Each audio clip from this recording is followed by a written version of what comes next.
भारत एक बहुत बड़े खतरे से गुजरने वाला है। यूं कहें कि खतरा बिल्कुल भारत के दरवाजे तक पहुंच चुका है।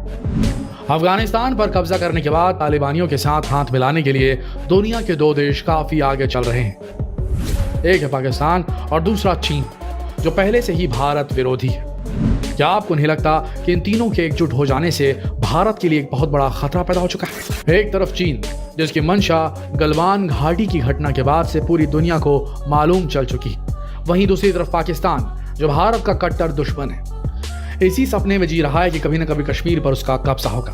लेकिन अब इन दोनों देशों के साथ तालिबान आ गया है, जिसकी मंशा समझना भी मुश्किल है। चीन और पाकिस्तान क्या चाहते हैं, ये साफ साफ दिखाई दे रहा है। लगातार चीन और पाकिस्तान तालिबान से दोस्ती का हाथ बढ़ाते आ रहे हैं, अपने रिश्ते मजबूत करते आ रहे हैं, क्योंकि वर्षों से ये जो पाना चाहते थे, उसे पाने की उम्मीद इन दोनों देशों को तालिबान में नजर आ रही है। एक तरफ चीन, जिसे नेचुरल रिसोर्सेज का ऐसा लालच है कि वो इसके लिए कुछ भी कर सकता है, और अफगानिस्तान में इसकी कोई कमी नहीं है। वहीं चीन का इतिहास रहा है कि वो कमजोर देशों में पानी की तरह पैसा बहाता है, उसकी इंफ्रास्ट्रक्चर को मजबूत करता है। लेकिन जब वो देश इस पैसे की भरपाई नहीं कर पाता, तब वो चीन का गुलाम हो जाता है। बिल्कुल वैसा ही जैसे आज श्रीलंका में हो रहा है। अफगानिस्तान को लेकर चीन की मंशा साफ साफ दिखाई दे रही है। पहले वो अफगानिस्तान के इंफ्रास्ट्रक्चर को डेवलप करेगा, और जब तालिबानी उस पैसे को वापस नहीं दे पाएंगे, तब वो उस पर कब्जा जमा लेगा चीन। दूसरी तरफ पाकिस्तान, जिसके पास कुछ भी नहीं है, लेकिन एक ही सपने में जिता रहा है कि कभी न कभी पूरा कश्मीर उसके कब्जे में होगा। खैर, इनका सपना तो सपना ही रह जाएगा, लेकिन तालिबान के मजबूत होने के बाद कश्मीर को जीतने की उम्मीद इनके अंदर फिर से जाग गई। इसी उम्मीद के साथ, इसी गर्मजोशी के साथ पाकिस्तानी मीडिया लाइव टीवी पर कुछ भी कहने से पहले एक बार भी नहीं सोच रहे। बहुत सारे पाकिस्तानी रिपोर्टर टीवी पर ये कह रहे हैं कि तालिबान अब उन्हें कश्मीर फतह करके देगा। अफगानिस्तान माशाल्लाह से देख ले, वो तालिबान हमें कहते हैं हम आपके साथ हैं, और इंशाल्लाह वो आके हमारे साथ कश्मीर फतह करके देंगे। शायद ये गर्मजोशी में कुछ भी कह रहे हैं, लेकिन सोचिए, अगर इनकी बातों में 1% की भी सच्चाई हुई, तो क्या आपको नहीं लगता कि कश्मीर के मुद्दे को लेकर तालिबान पाकिस्तान का साथ देगा? दूसरी तरफ तालिबान एक नए चेहरे के साथ भारत के सामने पेश आ रहा है। पाकिस्तान और चीन के साथ तालिबान के बढ़ते हुए मजबूत रिश्ते भारत के लिए खतरा पैदा कर रहे हैं। जिस दिन तालिबानियों ने अफगानिस्तान पर कब्जा किया, उसके ठीक अगले दिन चीनी विदेश मंत्रालय के प्रवक्ता हुआ चुनिंग ने कहा, तालिबान ने बार बार चीन के साथ अच्छे रिश्ते कायम करने की उम्मीद जताई और हम इसका स्वागत करते हैं। चीनियों को तालिबानियों से हाथ मिलाता हुआ देखकर पाकिस्तान कहां पीछे रहने वाला था। जैसे यह खबर पाकिस्तान की इमरान सरकार को लगी, तालिबानियों के द्वारा अफगानिस्तान पर कब्जा हो गया, तब पाकिस्तान के पीएम इमरान खान एक कदम आगे निकल गए। उन्होंने 16 अगस्त को राष्ट्रीय टीवी पर यह कह दिया कि तालिबानियों ने मानसिक गुलामी की जंजीरों को तोड़ डाला। जरा इन दोनों देशों की बातों को समझिए। दोनों देश तालिबानियों को रिझाने में कोई कसर नहीं छोड़ रहे हैं। साफ नजर आ रहा है कि चीन, पाकिस्तान और तालिबान के रिश्ते काफी ज्यादा मजबूत हो चुके हैं। हालांकि चीन और पाकिस्तान भारत को लेकर अपनी अपनी क्या मंशा रखते हैं, इस बात को भी सभी जानते हैं।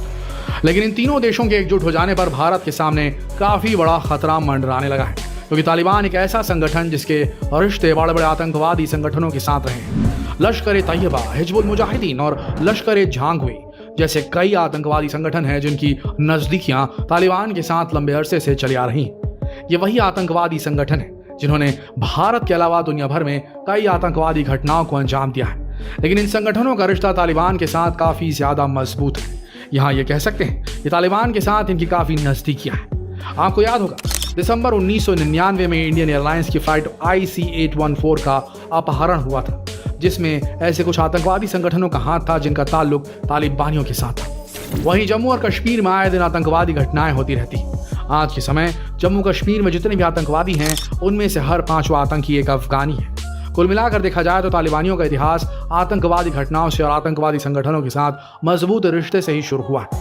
लेकिन दूसरी तरफ जब से तालिबान ने अफगानिस्तान पर कब्जा जमाया है, अपना एक नया चेहरा लेकर दुनिया के सामने आया है तालिबान। अफगानिस्तान पर कब्जा करने के बाद तालिबान का कहना है कि वो अब अफगानिस्तान की जमीन का इस्तेमाल किसी भी आतंकवादी घटना के लिए नहीं होने देगा, यानी कि अब अफगानिस्तान की जमीन का इस्तेमाल कोई भी आतंकवादी संगठन नहीं करेगा। अब ये तो आने वाला वक्त ही बताएगा कि तालिबान अपने इस वादे पर कितना अटल रहता है। हाल ही में तालिबान ने भारत के साथ एक नए रिश्ते कायम करने की पेशकश की है।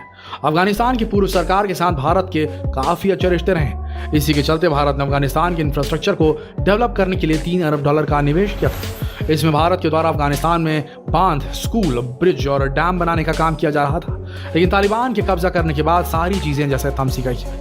वहीं इस मसले को लेकर पाकिस्तानी मीडिया कुछ ज्यादा ही गर्मजोशी के साथ नजर आ रही है। हाल ही में पाकिस्तानी मीडिया की तरफ से एक रिपोर्ट सामने आई जिसमें उनका कहना था कि भारत ने अब तक अफगानिस्तान में जो निवेश किया है, तालिबान के आने के बाद वो सब कुछ डूब गया है। लेकिन दूसरी तरफ तालिबान को कुछ और ही कहना था।